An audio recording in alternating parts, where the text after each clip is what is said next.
Hello বন্ধুরা, আমি চলে এসেছি আমার মায়ের হাতের কাঁকড়ার রেসিপি নিয়ে। চলো তোমাদের একটা দেখাই কিভাবে হয়।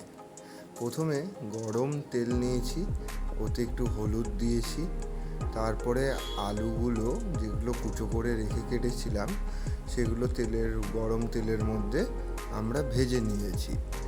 এবার আলুগুলোকে এদিক ওদিক হালকা সাঁতলে তার ওপর পরিমাণ মতো একটু সামান্য নুন দিয়ে সেটাকে কিছুক্ষণ আমরা ভেজে নিয়েছি।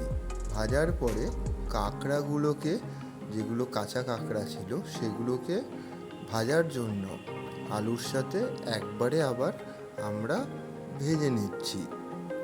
কিছুক্ষণ আলুর সাথে এটাকে হালকা সাঁতলে নেওয়ার পরে যখন এরকম লাল লাল ভাব চলে আসবে আস্তে আস্তে, তারপরে ধীরে ধীরে আমাদের এই কাঁকড়াগুলো তুলে নিতে হবে নির্দিষ্ট একটা বাটিতে।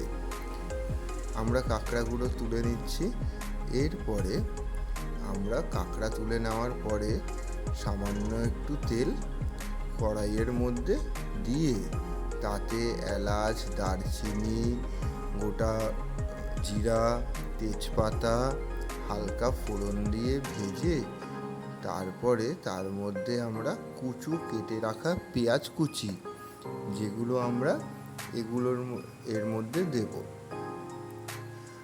আস্তে আস্তে পেঁয়াজ কুচিগুলোকে ভালো করে ভেজে নিয়ে যখন লাল লাল কালার হয়ে উঠবে, তারপরে ভাজা কাঁকড়া আর আলুটাকে এই পেঁয়াজ কুচির যে মিশ্রণটা হয়েছে তোমরা দেখতে পাচ্ছ, তার মধ্যে আমরা সেটাকে দিয়ে দেব।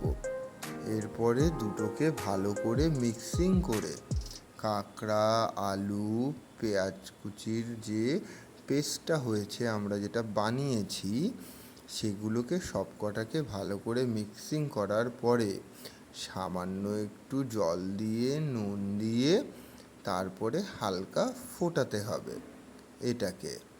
তো ফোটানোর পরে তারপরে আমরা এটাকে পরিবেশন করতে পারবো।